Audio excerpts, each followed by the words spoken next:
એના બેઝ પરથી જે નાઇટ્રિક એસિડ છે તેમાં આપણી પાસે NO3 આયન છે, નાઇટ્રેટ આયન છે, તેના માટે કન્ફર્મેટરી ટેસ્ટ તરીકે આપણે બ્રાઉન રિંગ ટેસ્ટ જોઈએ. તો very most important for your competitive exam. This is important test. ખાસ આપણે કાળજી રાખવાની. આ તમને કોમ્પિટિટિવની એક્ઝામમાં ખાસ આવશે. Brown ring test, it is important one. Brown ring test, જેને જ આપણે કથ્થઈ વલય કસોટી પણ કહીએ. પહેલો ક્વેશ્ચન, બ્રાઉન રિંગ કસોટી શાના માટે કરવામાં આવે? તો એ નાઇટ્રેટ આયનની પરખ માટે કરવામાં આવે. It is a test for the identification of nitrate ion. Nitrate ion એટલે એનું સૂત્ર શું છે? NO3-. તો બે ક્વેશ્ચન કે બ્રાઉન રિંગ ટેસ્ટ નીચેનામાંથી કયા આયનની પરખ માટે વપરાય? તો નાઇટ્રેટ આયનની પરખ માટે. ઓર બીજો ક્વેશ્ચન, નાઇટ્રેટ આયનની પરખ માટે કઈ કસોટી કરવામાં આવે? તો બ્રાઉન રિંગ ટેસ્ટ કરવામાં આવે. આ ટેસ્ટમાં કરવામાં શું આવે? બરાબર. તો પહેલાં તો નાઇટ્રેટ આયન ધરાવતું જલીય દ્રાવણ લેવાનું એક ટેસ્ટ ટ્યુબમાં, અને તેમાં આપણે મંદ ફેરસ સલ્ફેટ એટલે કે FeSO4નું જલીય દ્રાવણ ઉમેરવાનું. એટલે જો પહેલી ટેસ્ટ ટ્યુબ લીધી, જેને જ કસનળી કહેવાય, તેમાં આપણે નાઇટ્રેટ આયનનું જલીય દ્રાવણ લઈએ. એક્ઝામ્પલ તરીકે તમે અહીંયા એમોનિયમ નાઇટ્રેટ લખો. બરાબર. અહીંયા તમે બીજું HNO3 પણ લઈ શકો. બીકોઝ બંનેની પાસે કયો આયન છે? NO3- આયન છે. તો પહેલી ટેસ્ટ ટ્યુબમાં તમે નાઇટ્રેટ આયન ધરાવતું જલીય દ્રાવણ લેશો. તેમાં તમે પછી બીજી એક ટેસ્ટ ટ્યુબ લેશો, જેમાં તમે ફેરસ સલ્ફેટનું જલીય દ્રાવણ લીધેલું છે, મંદ ફેરસ સલ્ફેટનું જલીય દ્રાવણ. અને ત્યાર પછી બંને દ્રાવણો જે છે તેને એકબીજા સાથે મિશ્ર કરશો, જેથી ત્રીજી ટેસ્ટ ટ્યુબ જે મળે તેમાં આપણને મિશ્ર દ્રાવણ મળે કે જે નાઇટ્રેટ આયન પણ ધરાવે અને સાથે સાથે ફેરસ સલ્ફેટ પણ ધરાવે છે. એટલે રિંગ કસોટી, જેને કથ્થઈ રિંગ કસોટી, બ્રાઉન રિંગ ટેસ્ટ કે જે નાઇટ્રેટ આયનની પરખ માટે કરવામાં આવે, તેમાં ફર્સ્ટ આપણે એક ટેસ્ટ ટ્યુબમાં નાઇટ્રેટ આયન ધરાવતું જલીય દ્રાવણ લેશું, બીજી ટેસ્ટ ટ્યુબમાં ફેરસ સલ્ફેટનું જલીય દ્રાવણ લેશું, અને ત્યારબાદ બંને દ્રાવણોને મિશ્ર કરશું, જેથી જે ત્રીજી ટેસ્ટ ટ્યુબ મળે તેમાં મિશ્ર દ્રાવણ જે મળે તે નાઇટ્રેટ આયન અને ફેરસ સલ્ફેટ બંને ધરાવતું હશે. ત્યારબાદ શું કરવામાં આવે છે કે આ જે ટેસ્ટ ટ્યુબ જે છે, તો ટેસ્ટ ટ્યુબ 3 તેને શું કરવામાં આવે? આડી કરવામાં આવે. સ્લેન્ટ પોઝિશન એટલે આડી કરવામાં આવે, કે જેમાં આપણી પાસે નાઇટ્રેટ આયન અને ફેરસ સલ્ફેટનું મિશ્ર દ્રાવણ છે. તેમાં આપણે ટેસ્ટ ટ્યુબની ધાર પરથી સાંદ્ર સલ્ફ્યુરિક એસિડનું ડ્રોપ બાય ડ્રોપ એડિશન કરવાનું છે. શું યાદ રાખવાનું છે? જો શું કીધું, પહેલી ટેસ્ટમાં નાઇટ્રેટ આયનનું જલીય દ્રાવણ લીધું, બીજી ટેસ્ટ ટ્યુબમાં આપણે ફેરસ સલ્ફેટનું જલીય દ્રાવણ લીધું, બંનેઓને મિશ્ર કર્યા, તો જે મિશ્ર દ્રાવણ મળે તેમાં નાઇટ્રેટ આયન અને ફેરસ સલ્ફેટ મળ્યું. એ ટેસ્ટ ટ્યુબને તમારે સ્લેન્ટ કરવાની, એટલે થોડીક વાંકી કરવાની, જેથી એ ટેસ્ટ ટ્યુબની ધાર પરથી તમારે સાંદ્ર સલ્ફ્યુરિક એસિડનું દ્રાવણ તમારે ડ્રોપ બાય ડ્રોપ એડિશનમાં નાખવાનું છે. શું બોલું છું?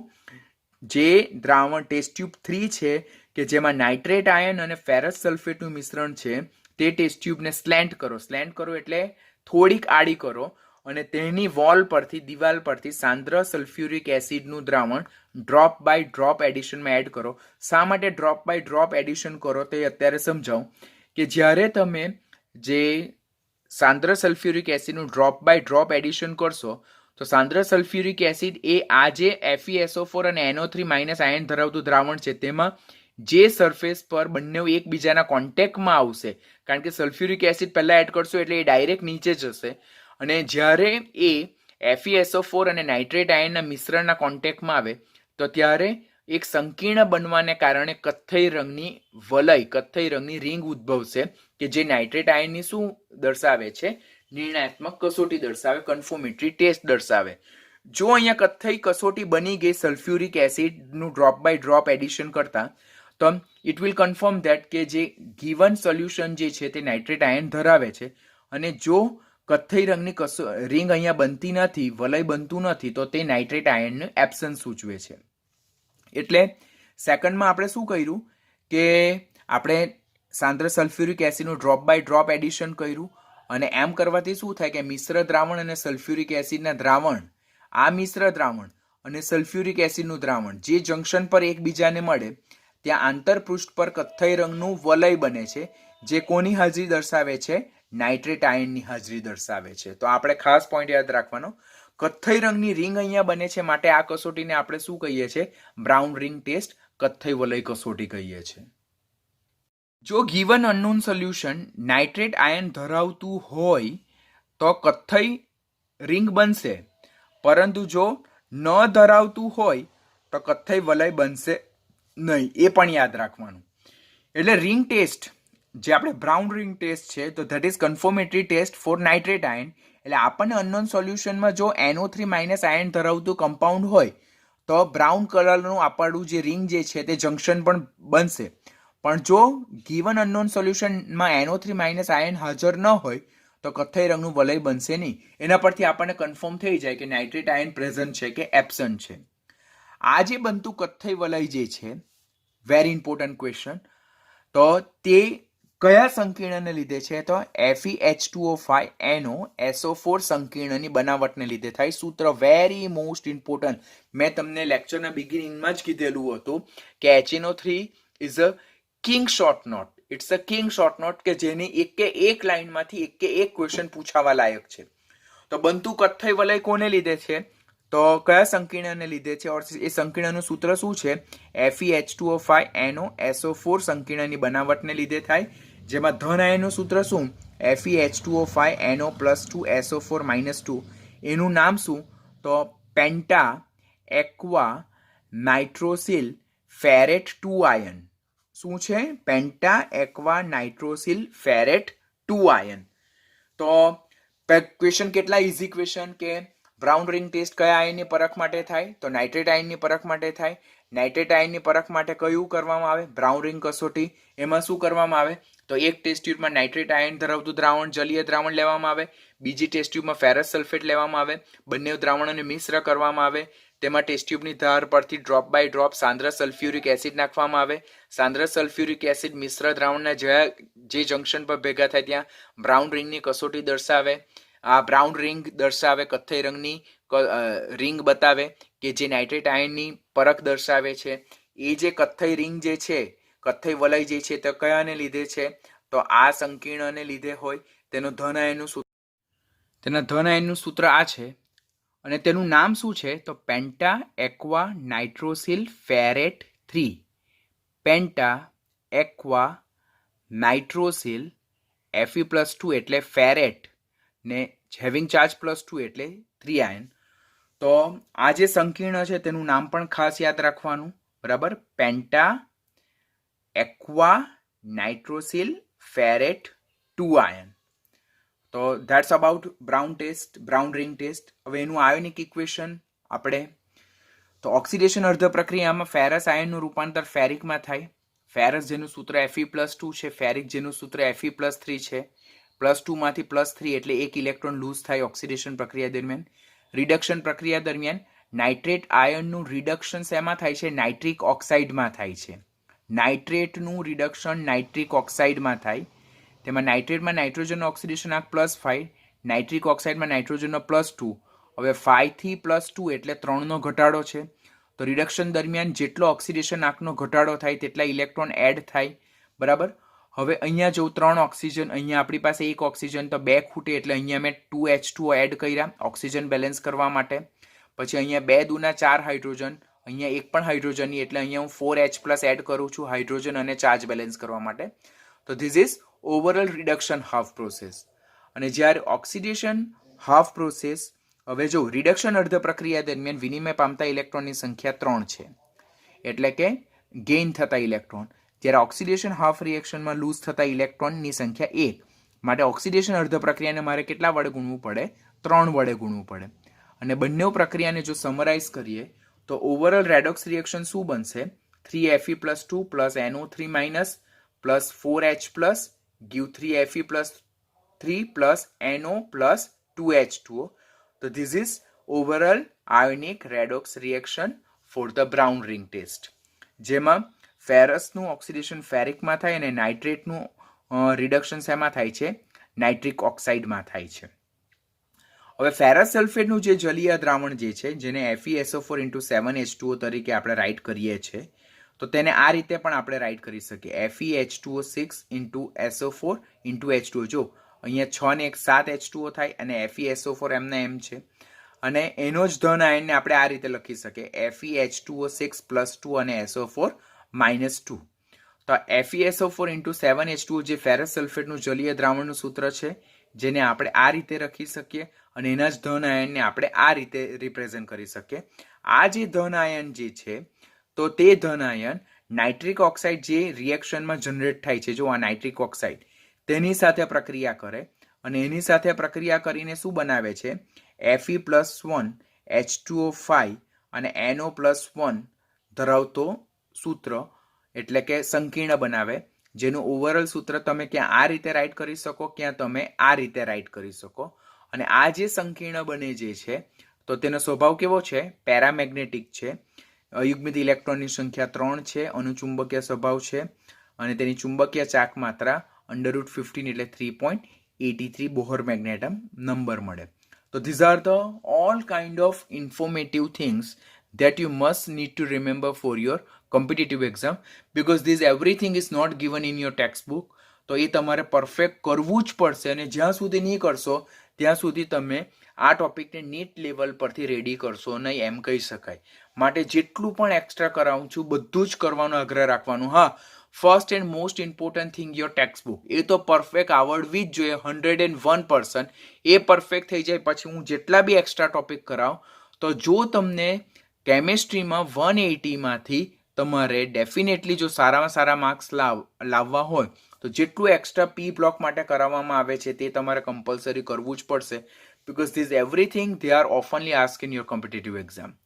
So this is all about the ring test, which is very useful test for the identification of nitrate ion which is having equation NO3 -1.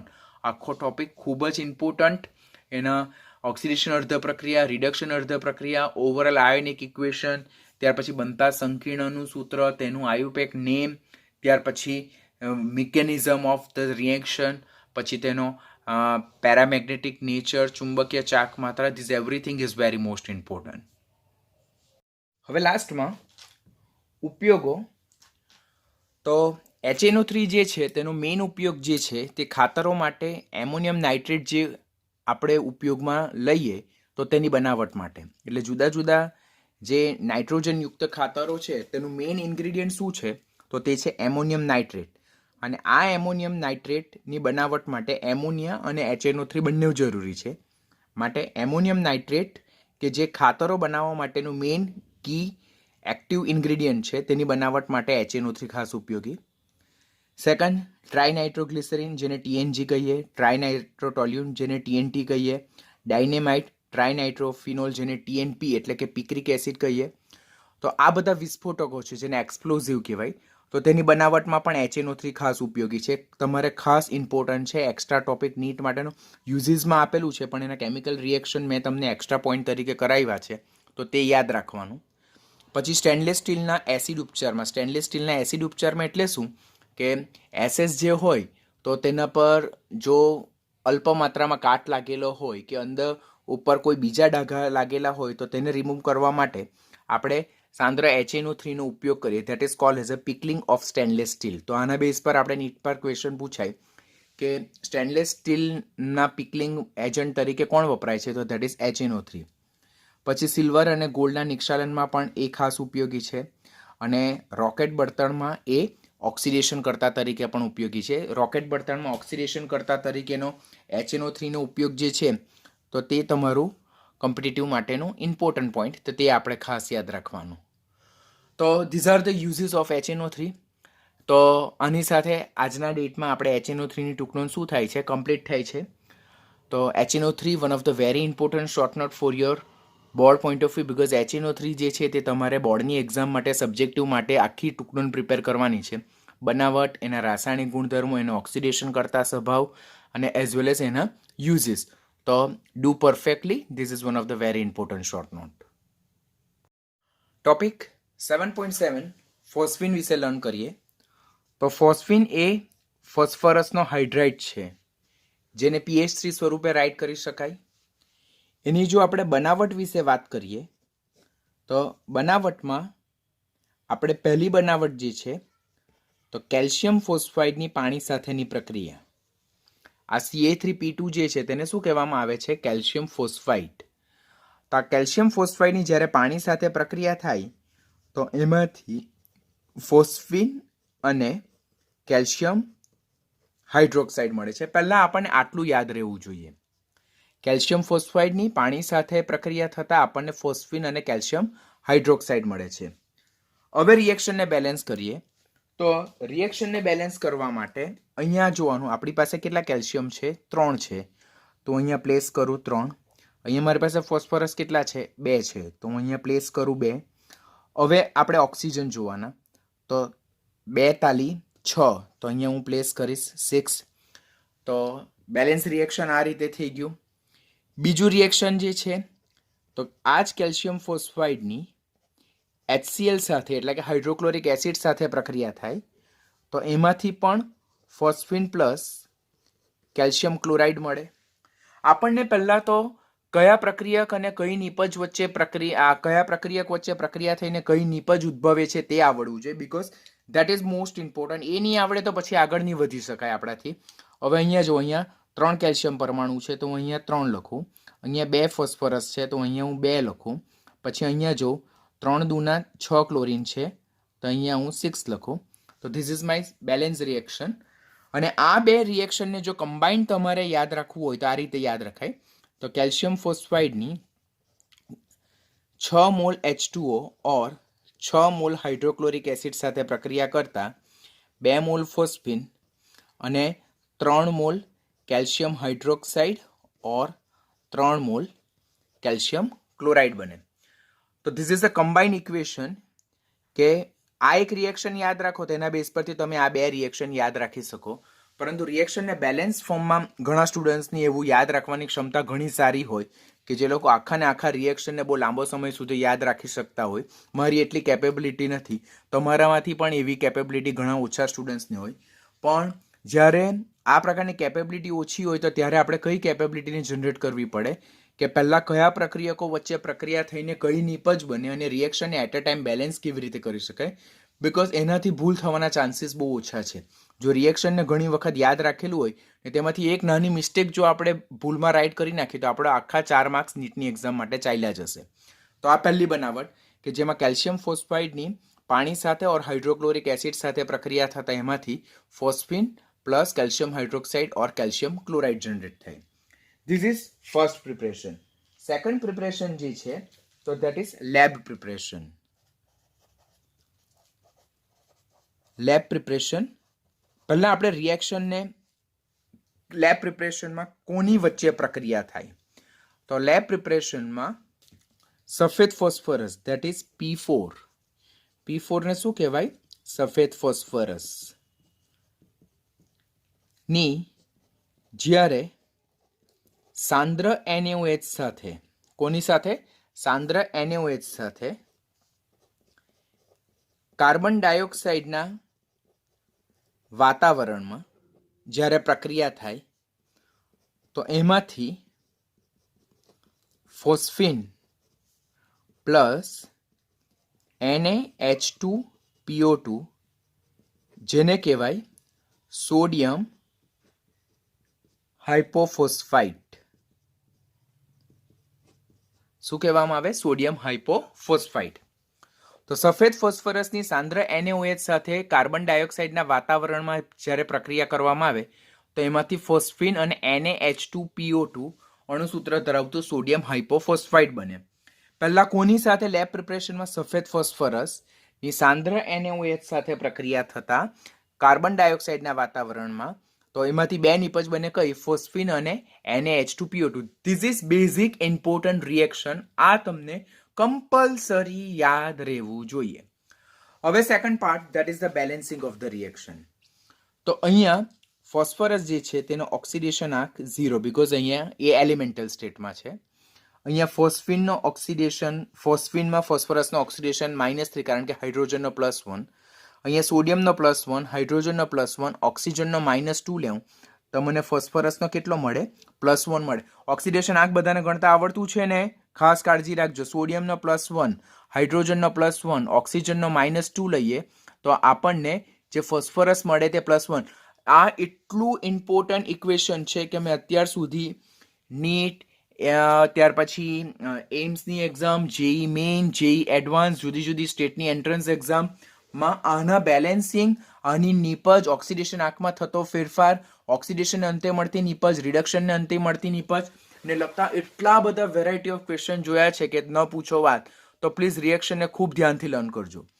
તો અહીંયા ફોસ્ફરસનો ઓક્સિડેશન આંક 0, નીપજ સાઇડ ફોસ્ફરસનો ઓક્સિડેશન આંક -3 અને બીજી જે નીપજ છે તેમાં ફોસ્ફરસનો ઓક્સિડેશન આંક કેટલો છે? +1. તો અહીંયા 0 માંથી -3, તો 0 માંથી -3 એટલે ઓક્સિડેશન આંકમાં શું થયો? ઘટાડો. તો એ કઈ પ્રક્રિયા છે? રિડક્શન. અને 0 માંથી +1 ઓક્સિડેશન આંકમાં શું થયો? વધારો. તો એ કઈ પ્રક્રિયા છે? ઓક્સિડેશન. જ્યારે એક જ પ્રક્રિયકમાં રહેલા પરમાણુનું ઓક્સિડેશન પણ થાય અને રિડક્શન પણ થાય, તો એ પ્રકારની જે પ્રક્રિયા છે, તો તે પ્રકારની પ્રક્રિયાને કઈ પ્રક્રિયા કહેવામાં આવે છે? વિસમીકરણ પ્રક્રિયા. તો આ વિસમીકરણ પ્રક્રિયા એટલે કે ડિસ્પ્રોપોર્શનેશન રિએક્શનનું એક્ઝામ્પલ છે, વેરી મોસ્ટ ઇમ્પોર્ટન્ટ. નીચેનામાંથી કઈ વિસમીકરણ પ્રક્રિયા છે? તો તેમાં આ ક્વેશ્ચન જે છે તે વારંવાર પૂછાય છે. હવે second part, balancing of the same reaction. Already રેડોક્સમાં તો તમે લર્ન કર્યું જ છે, પણ અત્યારે પાછું હું તમને સમજાવી દઉં કે જ્યારે એક જ તત્વનું ઓક્સિડેશન અને રિડક્શન બંને થાય છે, તો ત્યારે એ પ્રક્રિયકને આપણે કેટલી વખત લખવાનું? 2 ટાઈમ લખવાનું. એકને ઓક્સિડેશન માટે અને બીજાને કયા માટે? રિડક્શન માટે. તો સામે નીપજ તો સેમ જ રહેશે, ફોસ્ફીન અને સોડિયમ હાઇપોફોસ્ફાઇડ. અહીંયા ફોસ્ફરસનો ઓક્સિડેશન આંક 0, અહીંયા ફોસ્ફરસનો 0, અહીંયા -3 અને અહીંયા +1. હવે આ 0 થી -3 એ કઈ પ્રક્રિયા છે? રિડક્શન પ્રક્રિયા છે. આ 0 માંથી +1 કઈ પ્રક્રિયા છે? ઓક્સિડેશન પ્રક્રિયા છે. હવે રિએક્શનને ફર્ધર સ્ટેપમાં આપણે કેરી ફોરવર્ડ કરીએ તે પહેલાં યાદ રાખવાનું, અહીંયા 4 ફોસ્ફરસ છે, તો મારે અહીંયા કમ્પલસરી 4 પ્લેસ કરવા પડે. અહીંયા મારી પાસે 4 ફોસ્ફરસ છે, તો મારે અહીંયા કમ્પલસરી 4 પ્લેસ કરવા પડે. હવે આટલું રાઈટ થઈ ગયા બાદ નેક્સ્ટ સ્ટેપ જે છે, તો દેટ ઇઝ અહીંયા 4 ગુણ્યા -3 એટલે કેટલું આવે? -12. તો અહીંયા 0 માંથી -12 એટલે ઘટાડો કેટલાનો થયો? 12નો ઘટાડો થયો. અને અહીંયા 1નો +1, તો એવા આપણી પાસે કેટલા ફોસ્ફરસ છે? 4. તો 4 × 1, તો ધેટ ઇઝ +4. આ બેલેન્સિંગ મોસ્ટ ઇમ્પોર્ટન્ટ છે, ખાસ કાળજી રાખજો. તો 0 માંથી +4 એટલે ઇન્ક્રીઝ બાય 4. હવે બંને પ્રક્રિયા જે છે તેમાં વિનિમય પામતા ઇલેક્ટ્રોનની સંખ્યા કમ્પલસરી સરખી હોવી જોઈએ. તો I need to multiply this oxidation reaction with 3. તો એના બેઝ પરથી જો હવે હું રિએક્શન રાઇટ કરું તો P4 + 3P4 gives 4PH3 plus 3 × 4, that is 12 NaH2PO2. એટલે અહીંયા 3 ને 1 4, તો 4P4 gives 4PH3 plus 12 NaH2PO2. But same reaction આપણે કોની પ્રેઝન્સમાં કર્યું? તો સાંદ્ર NaOH ની હાજરીમાં કર્યું, જેને હું લેટર ઓન મૂકું છું. હવે અહીંયા મારી પાસે કેટલા સોડિયમ છે? 12 છે, તો હું અહીંયા પ્લેસ કરીશ 12 NaOH. હવે રિએક્શન જો, તો હવે રિએક્શન બેલેન્સ કરવાનું કેવી રીતે? તો ફોસ્ફરસ અને સોડિયમની સંખ્યા બેલેન્સ કર્યા બાદ નેક્સ્ટ સ્ટેપ જે છે તે ઓક્સિજનની સંખ્યા આપણે બેલેન્સ કરીએ. તો અહીંયા ઓક્સિજન કેટલા છે? 12 ઓક્સિજન છે. અહીંયા ઓક્સિજન જો 12 × 2 = 24 ઓક્સિજન છે, એટલે આ બાજુ 12 ઓક્સિજનની ખોટ આવે. તો 4P4 plus 12 NaOH plus 12 H2O આપણે એડિશનલી ઓક્સિજનની સંખ્યા બેલેન્સ કરવા માટે ઉમેરીએ, gives 4PH3 plus 12 NaH2PO2. તો this is my balance equation. હવે આમાંથી જો હું 4ને કોમન કાઢી લઉં તો it will give you P4 plus 3 NaOH plus 3 H2O, that will give you PH3 plus 3 NaH2PO2. તો this is my balance equation. આમ સફેદ ફોસ્ફરસની જ્યારે સાંદ્ર NaOH ના દ્રાવણ સાથે પ્રક્રિયા કરવામાં આવે ત્યારે એમાંથી ફોસ્ફીન અને સોડિયમ હાઇપોફોસ્ફાઇડ જનરેટ થાય. તો બેલેન્સિંગ રિએક્શન ખૂબ ઇમ્પોર્ટન્ટ વિસમીકરણને લગતું રિએક્શન છે, તો વેરી મોસ્ટ ઇમ્પોર્ટન્ટ, ખાસ ધ્યાન દઈને શીખજો. આમ ફોસ્ફીનની બનાવટ આપણે ઓલરેડી કેવી રીતે રિએક્શન યાદ રાખવાના તે શીખી લીધી. પહેલી બનાવટ કેલ્શિયમ ફોસ્ફાઇડની પાણી ઓર મંદ HCl સાથેની પ્રક્રિયાથી ફોસ્ફીન બનાવવામાં આવે, જેના રિએક્શન આપણે ઓલરેડી કેવી રીતે બેલેન્સ ફોર્મમાં અને કેવી રીતે યાદ રાખવાના તે જોઈ લીધું. કે શોર્ટકટ મેથડમાં આપણે આ રીતે યાદ રાખવાનું કે કેલ્શિયમ ફોસ્ફાઇડની 6 મોલ H2 ઓર 6 મોલ HCl સાથે પ્રક્રિયા થતાં 2 મોલ HCl અને 3 મોલ કેલ્શિયમ હાઇડ્રોક્સાઇડ ઓર 3 મોલ કેલ્શિયમ ક્લોરાઇડ મળે. પછી પ્રયોગશાળામાં ફોસ્ફીન કેવી રીતે મેળવવામાં આવે, તો પ્રયોગશાળામાં કાર્બન ડાયોક્સાઇડના નિષ્ક્રિય વાતાવરણમાં સફેદ ફોસ્ફરસને આપણે સાંદ્ર NaOH સાથે ગરમ કરીને ફોસ્ફીન બનાવવામાં આવે છે, જેમાં સફેદ ફોસ્ફરસની સાંદ્ર NaOHના દ્રાવણ સાથે પ્રક્રિયા કરતાં આપણે ફોસ્ફીન અને સોડિયમ હાઇપોફોસ્ફાઇડ બને છે. રિએક્શન કેવી રીતે બેલેન્સ કર્યું છે તે ઓલરેડી મેં તમને સમજાવ્યું છે.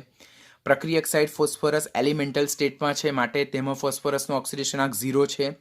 નિપજ સાઇડ ફોસ્ફીનમાં ફોસ્ફરસનો ઓક્સિડેશન આંક -3 કારણ કે હાઇડ્રોજનનો +1 લીધો છે, અને સોડિયમ હાઇપોફોસ્ફાઇટમાં સોડિયમનો +1 હાઇડ્રોજનનો +1 ઓક્સિજનનો -2 લેતા મને ફોસ્ફરસનો ઓક્સિડેશન આંક +1 મળે.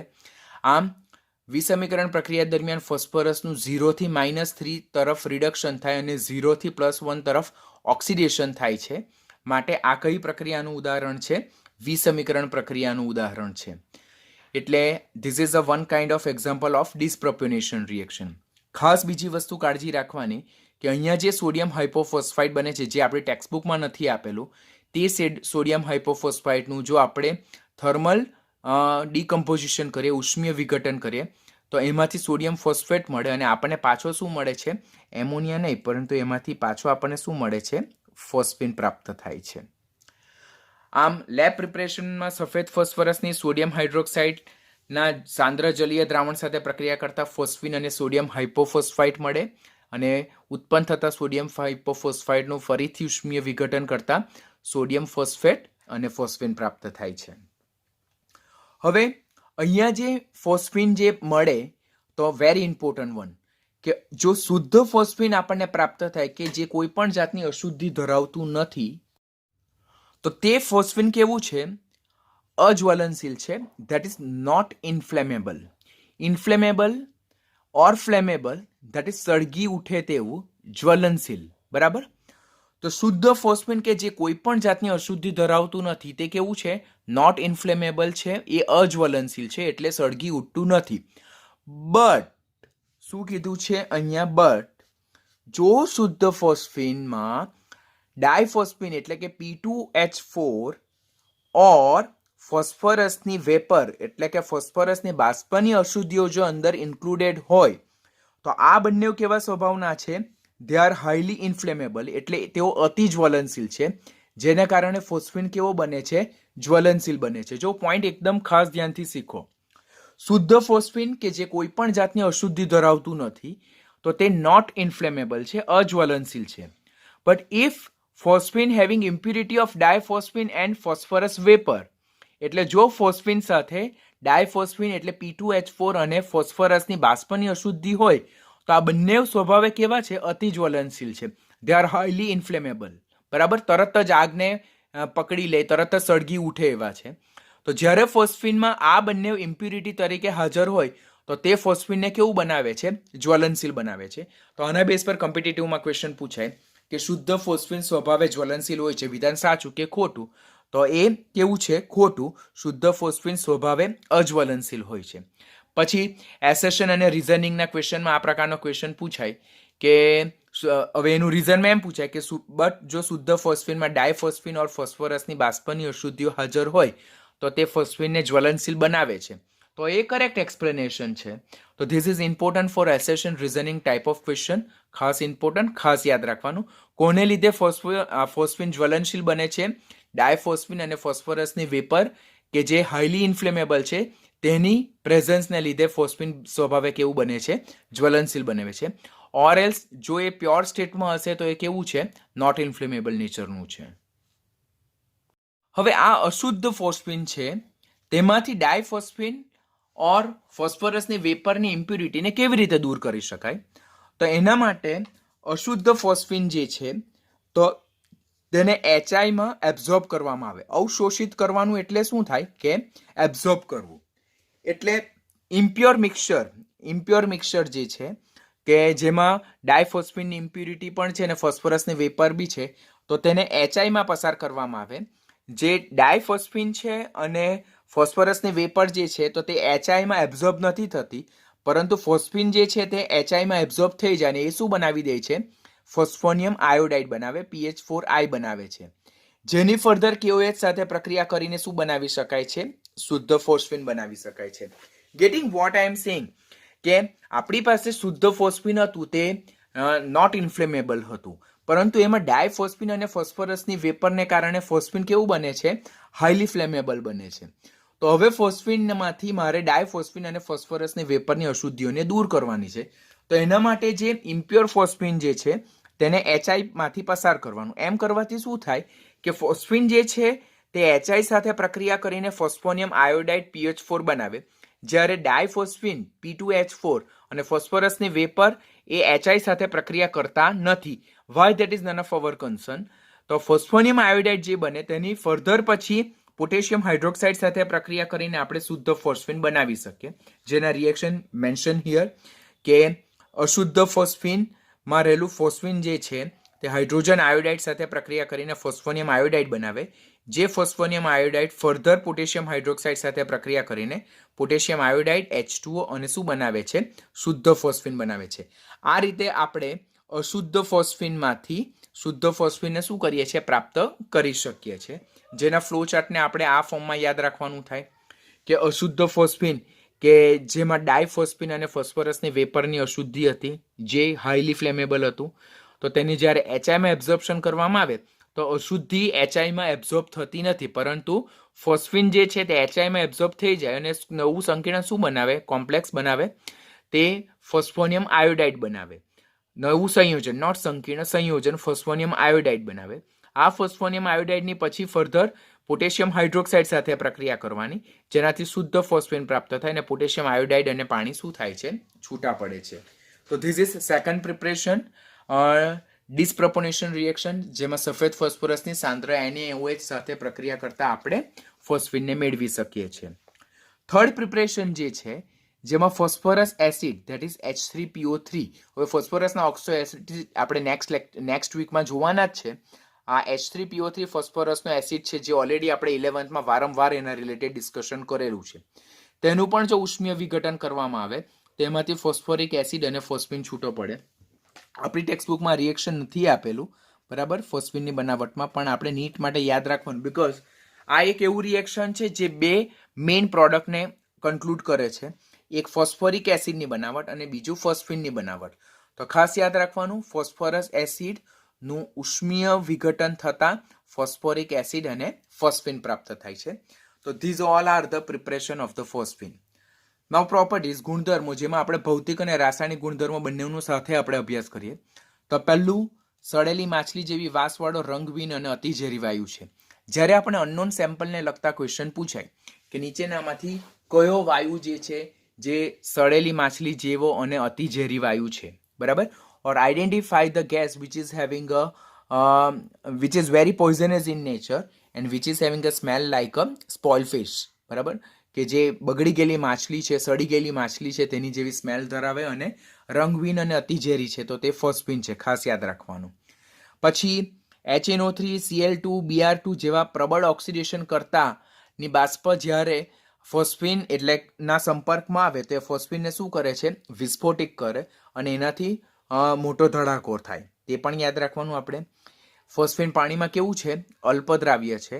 તેનું પાણીમાં બનાવેલું દ્રાવણ કેવા સ્વભાવનું છે? તટસ્થ સ્વભાવનું છે. These are the point that don't require any kind of explanation, that we need to remember any cost. ફોસ્ફિનનું પાણીમાં બનાવેલું દ્રાવણ પ્રકાશની હાજરીમાં વિઘટન પામીને લાલ ફોસ્ફરસ અને H2 બનાવે છે. ફોસ્ફિનનું પાણીમાં બનાવેલું દ્રાવણ સૂર્યપ્રકાશમાં જો ખુલ્લું રાખવામાં આવે તો સૂર્યપ્રકાશની હાજરીમાં વિઘટન પામે અને એ શું બનાવે છે? લાલ ફોસ્ફરસ બનાવે છે અને હાઇડ્રોજન વાયુ છૂટો કરે છે.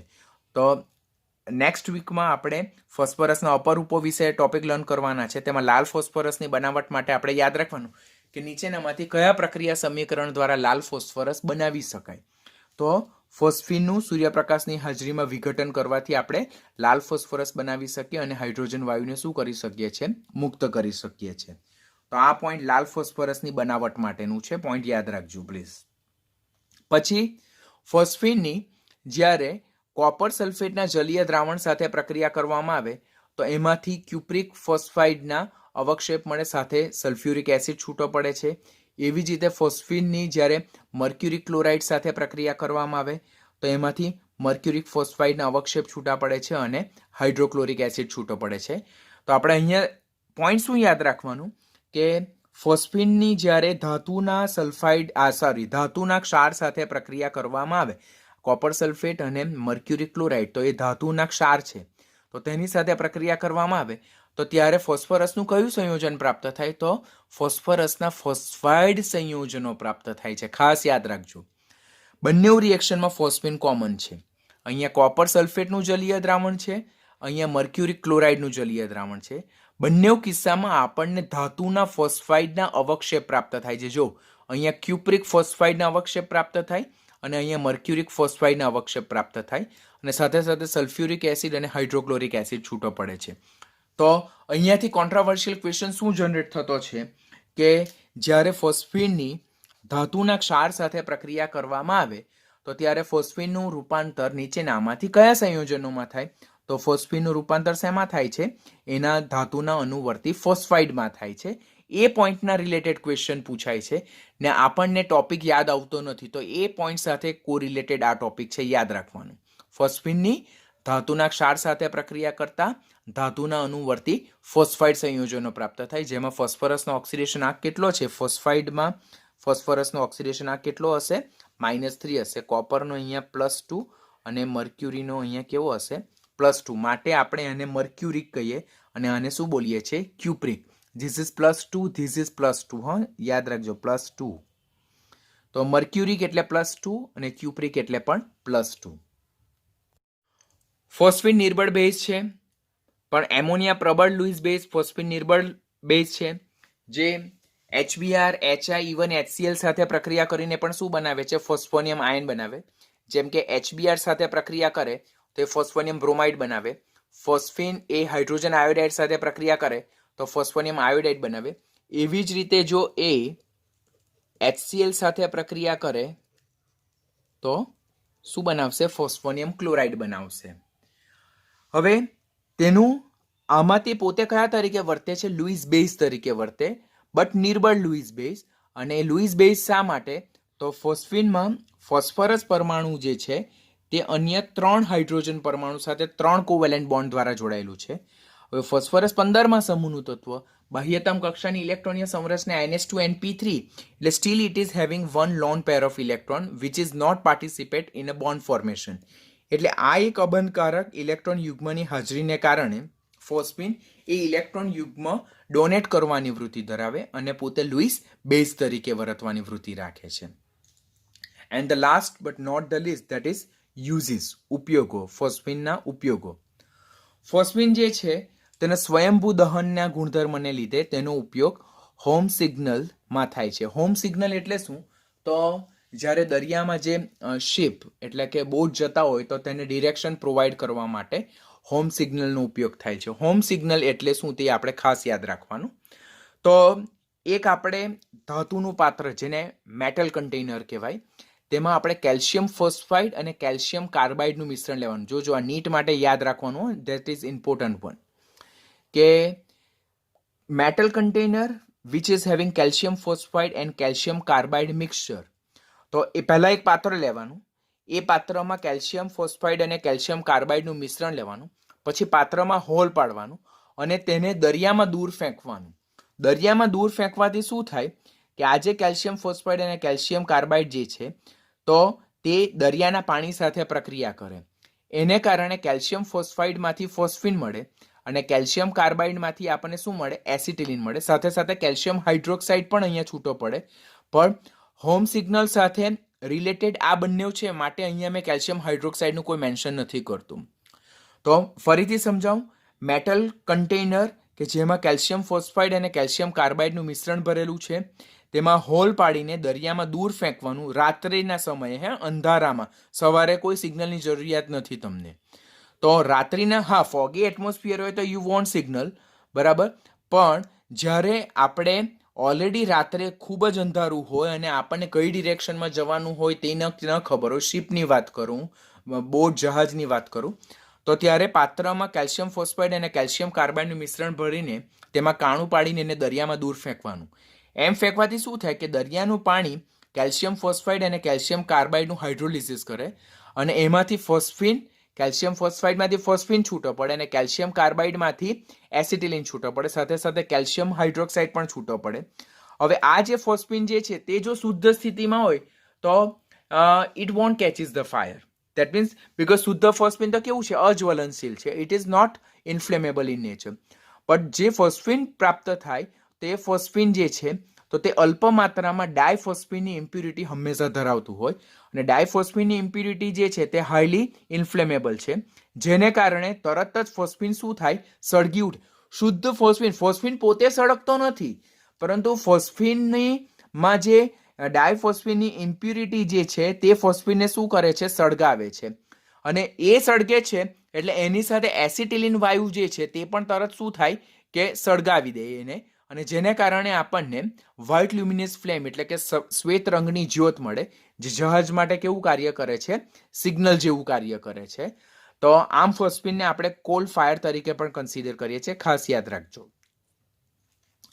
તો નીચેનામાંથી કયું રસાયણ ઓર કયું સંયોજનનો ઉપયોગ હોમ સિગ્નલમાં થાય છે? તો તે છે ફોસ્ફિન. એ ફોસ્ફિનનો કયો ગુણધર્મ દર્શાવે? સ્વયંભૂ દહન.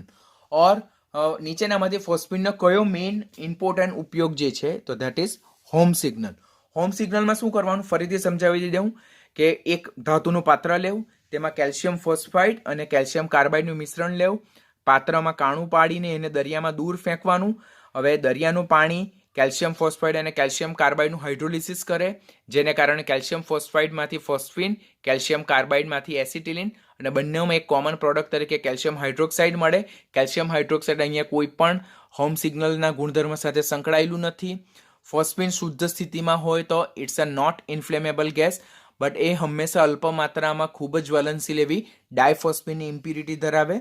તો એ ડાયફોસ્ફિનની ઇમ્પ્યુરિટી એ તરત જ સળગી ઉઠે, જે ફોસ્ફિનને સળગાવે, સાથે સાથે જે એસિટિલિન વાયુ જે છે, જે એક જાતનો હાઇડ્રોકાર્બન છે, કમ્બસ્ટિબલ હાઇડ્રોકાર્બન, તેને સળગાવે છે અને જેને કારણે શ્વેત રંગની જ્યોત થાય અને જે જહાજ માટે એક સિગ્નલ જેવું કાર્ય કરે. માટે ફોસ્ફિનને આપણે કયા તરીકે કન્સિડર કરીએ છીએ? કોલ ફાયર તરીકે કન્સિડર કરીએ છીએ. ધૂમ્રપર્દા સ્મોક સ્ક્રીનમાં પણ ફોસ્ફિન અગત્યનો ભાગ ભજવે. This is also important. Match the following એટલે કે જોડકા જોડાને લગતા જે ક્વેશ્ચન હોય તો તેમાં હોમ સિગ્નલ અને ધૂમ્રપર્દાને લગતો જે ક્વેશ્ચન જે છે તે ઘણા બધામાં સિમિલર ટાઈપ ઓફ ક્વેશ્ચન મેં જોયા છે અને that is really a wonderful question. તો cell containing calcium phosphide are exploded by warship. Warship એટલે કે જ્યારે યુદ્ધ થાય, સામ સામે દુશ્મન હોય, તો જે સેલ હોય કે જેમાં કેલ્શિયમ ફોસ્ફાઇડ ભરેલું હોય તો તે ધૂમ્રપર્દા બનાવવા માટે એટલે સ્મોક સ્ક્રીન જનરેટ કરવા માટે ખાસ વપરાય. એમાં શું થાય કે સેલ એટલે જે પાત્ર હોય તેમાં કેલ્શિયમ ફોસ્ફાઇડ ભરેલું હોય. શું ભરેલું હોય? Calcium phosphide. જ્યારે હવામાં ફેંકવામાં આવે, બરાબર, તો હવામાંના ભેજની હાજરીમાં કેલ્શિયમ ફોસ્ફાઇડનું શું થાય? હાઇડ્રોલિસિસ થાય અને એમાંથી ફોસ્ફિન જનરેટ થાય. અહીંયા પણ સેમ કેલ્શિયમ હાઇડ્રોક્સાઇડ પણ જનરેટ થાય છે. તો એક પ્રોડક્ટ તરીકે કેલ્શિયમ હાઇડ્રોક્સાઇડ પણ આવે, પરંતુ એ સ્મોક સ્ક્રીન સાથે કોઈ જગ્યાએ સંકળાયેલું નથી, એટલે અહીંયા આપણે એને ઇન્ક્લુડ કરતા નથી.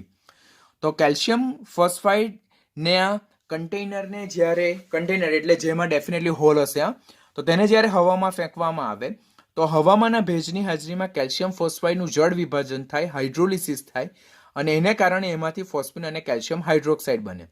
આ જે ફોસ્ફિન જે છે તો તે હવામાંના ઓક્સિજન સાથે તરત જ રિએક્ટ કરે અને એ ફોસ્ફરસ પેન્ટોક્સાઇડના સ્મોક એટલે કે વાદળ બનાવે અને વાદળ બનાવે એને કારણે એટમોસ્ફિયર આખું હેઝી થઈ જાય. હેઝી થઈ જાય એટલે ખૂબ જ પુષ્કળ પ્રમાણમાં ધુમાડો ક્રિએટ થાય, જે એક જાતની ઇનવિઝિબલ સ્ક્રીન જનરેટ કરે, જેને કારણે જો આપણે દુશ્મનની સામેથી આપણે આપણું પ્રોટેક્શન પર્પઝથી આપણે આપણું જો કોઈ જગ્યાએ હાઈટ થઈ જવું હોય, આપણે ભાગી જવું હોય, કારણ કે ઘણી વખત બાજી આપણા હાથમાં નહીં હોય, સામે દુશ્મનની સંખ્યા વધારે હોય, તો ત્યારે આવા કેલ્શિયમ ફોસ્ફાઇડના આપણે ડાયરેક્ટ સેલ જો હવામાં ફેંકીએ તો તેનું માંથી ફોસ્ફિન જનરેટ થાય, જે હવામાંના ઓક્સિજન સાથે પ્રક્રિયા કરીને ફોસ્ફરસ પેન્ટોક્સાઇડના હેઝી ક્લાઉડ્સ જનરેટ કરે, એને કારણે વાતાવરણ એકદમ આંધળું ધૂંધળું થઈ જાય અને એમાંથી આપણે ત્યાંથી શું થઈ જઈએ છટકી શકીએ છીએ, આપણે ભાગી શકીએ છીએ અને આપણું સેલ્ફ ડિફેન્સ, સેલ્ફ પ્રોટેક્શન કરી શકીએ છીએ. તો આને આ જે ફોસ્ફરસ પેન્ટોક્સાઇડના વાદળ બને છે તે ધૂમ્ર પડદા તરીકે બિહેવ કરે. તો આપણી ટેક્સ્ટબુકમાં તો ખાલી એટલું આપેલું છે કે ફોસ્ફિનનો ઉપયોગ ધૂમ્ર પડદા એટલે કે સ્મોક સ્ક્રીનની બનાવટમાં થાય છે. બટ ધ રિયલ મિકેનિઝમ આ છે અને નીટની જે તમે રેફરન્સ બુક જોવું તો એ રેફરન્સ બુકમાં ખાસ કરીને આ મિકેનિઝમ આખું તમારે ખૂબ ધ્યાનથી સમજાવેલું છે ને એના રિલેટેડ ક્વેશ્ચન પૂછાય. સ્મોક સ્ક્રીન જનરેટ થાય તે ફોસ્ફિનના નથી થતા, તે ફોસ્ફરસ પેન્ટોક્સાઇડના થાય છે. હા, એટલે તમને ક્વેશ્ચન પૂછાય કે ડ્યુરિંગ વોરશિપ જે સ્મોક સ્ક્રીન જનરેટ થાય છે તો તે નીચેનામાંથી કયા સંયોજનને લીધે હોય, તો તે ફોસ્ફરસ પેન્ટોક્સાઇડના ક્લાઉડ્સને લીધે થાય. પણ એ ફોસ્ફરસ પેન્ટોક્સાઇડ કેવી રીતે હોય, તો તે ફોસ્ફિનની હવામાંના ઓક્સિજન સાથે પ્રક્રિયા થતા ફોસ્ફરસના પેન્ટોક્સાઇડના ક્લાઉડ્સ બને, સ્મોક સ્ક્રીન જનરેટ થાય ઇનવિઝિબલ, ને જેમાંથી આપણે આપણું ડિફેન્સ મિકેનિઝમને કેરી ફોરવર્ડ કરી શકીએ છીએ. તો this are the uses, properties and preparation of the phosphine. Very important short not. But આપણી બોર્ડમાં આ ટેક્સ્ટબુકને બોર્ડમાં આ જે ટૂંક નોંધ છે તેને એ લોકો ઇન્ક્લુડ નથી કરેલી. તો this is out of syllabus for your board point of view. But NEET point of view તો આપણે બધી જ વસ્તુ લર્ન કરવાની હોય, તો we have to learn carefully. હવે એક એનસીઈઆરટીની એક્સરસાઇઝ જે છે તે આપણે ખાસ યાદ રાખવાની કે ફોસ્ફોનિયમ આયન જે છે તેનો બંધ કોણ એ ફોસ્ફિન કરતાં કેવો જોવા મળે, વધારે જોવા મળે. પહેલા પોઈન્ટ આપણે ટ્રુ અને ફોલ્સમાં સ્ટેટમેન્ટ એમ પૂછાય કે ફોસ્ફોનિયમનો બંધ કોણ એ ફોસ્ફિન કરતાં વધારે જોવા મળે. વિધાન સાચું કે ખોટું, તો વિધાન સાચું. કરેક્ટ એક્સપ્લેનેશન શું હોઈ શકે? હવે આપણને રીઝન એમ થાય કે સર એવું શા માટે? તો અહીંયા જો કે ફોસ્ફોનિયમ આયન જે છે તેમાં ફોસ્ફરસ એ 4 હાઇડ્રોજન સાથે ટેટ્રાહેડ્રલી સેટિસ્ફાય થયેલો હોય. એટલે ફોસ્ફોનિયમ આયનમાં phosphorus is not having any kind of lone pair of electron. એટલે ફોસ્ફોનિયમ આયનમાં જે ફોસ્ફરસ છે તેની પાસે કોઈ પણ જાતનો બંધકારક ઇલેક્ટ્રોન યુગ્મ નથી. બરાબર? હવે જ્યારે એની કમ્પેરિઝનમાં જ્યારે ફોસ્ફિન જે છે તેમાં ફોસ્ફરસ 3 હાઇડ્રોજન પરમાણુ સાથે જોડાયેલો છે, તો એની પાસે એક લોન પેર ઓફ ઇલેક્ટ્રોન છે, એક અબંધકારક ઇલેક્ટ્રોન યુગ્મ છે. હવે ફોસ્ફિનમાં આ અબંધકારક ઇલેક્ટ્રોન યુગ્મ અને બંધકારક ઇલેક્ટ્રોન યુગ્મ વચ્ચે જે અપાકર્ષણ થાય તેની કમ્પેરિઝનમાં જે ફોસ્ફોનિયમ આયન છે તેમાં જે બંધકારક ઇલેક્ટ્રોન યુગ્મ વચ્ચેનું અપાકર્ષણ છે તે કેવું છે? ઓછું છે. હવે આનું અપાકર્ષણ વધારે છે, આનું અપાકર્ષણ વધારે છે. આ લોન પેર ઓફ ઇલેક્ટ્રોન અબંધકારક ઇલેક્ટ્રોન યુગ્મ, આ બંધકારક ઇલેક્ટ્રોન યુગ્મ, તો તેમાં આ બંનેનું અપાકર્ષણ કેવું છે? વધારે છે. જેને કારણે આ જે બોન્ડ પેર ઓફ ઇલેક્ટ્રોન એકબીજાની નજીક આવશે, એને કારણે ફોસ્ફિનમાં બંધ કોણનું વેલ્યુ શું થાય છે? ઘટી જોવા મળે. જ્યારે ફોસ્ફોનિયમ આયન જે છે તેમાં જે બોન્ડ પેર વચ્ચેનું રિપલ્ઝન જે છે તે આની સાપેક્ષમાં ઓછું છે, અને રિપલ્ઝન ઓછું હોય તો બંધ કોણનું મૂલ્ય ડેફિનેટલી ફોસ્ફોનિયમ આયનમાં ફોસ્ફિન કરતાં કેવું જોવા મળે? વધારે જોવા મળે. તો ફોસ્ફોનિયમ આયનનો બંધ કોણનું મૂલ્ય ફોસ્ફિન કરતાં વધારે જોવા મળે. એનું રીઝન જે ફોસ્ફોનિયમ આયનમાં ફોસ્ફરસ 4 હાઇડ્રોજન પરમાણુ સાથે ટેટ્રાહેડ્રલી સેટિસ્ફાય થયેલો હોય, જ્યારે ફોસ્ફિનમાં 3 હાઇડ્રોજન પરમાણુ હોય અને એક લોન પેર ઓફ ઇલેક્ટ્રોન હોય. ફોસ્ફોનિયમમાં બોન્ડ પેર વચ્ચેનું જે રિપલ્ઝન છે તે ઓછું હોય, જ્યારે ફોસ્ફિનમાં લોન પેર ઓફ ઇલેક્ટ્રોન અને બોન્ડ પેર ઓફ ઇલેક્ટ્રોનનું અપાકર્ષણ વધારે હોય. એને કારણે ફોસ્ફોનિયમ આયનમાં જે HPH બંધકોણનું મૂલ્ય 109.28 જોવા મળે, જ્યારે ફોસ્ફિનમાં HPH બંધકોણનું મૂલ્ય 109.28 થી ઘટીને શું જોવા મળે છે? 93.6 ડિગ્રી જોવા મળે છે. તો this is the correct explanation why bond angle of the phosphonium is greater than a phosphine. So this is also important one. તે આપણે ખાસ કાળજી રાખવાની છે.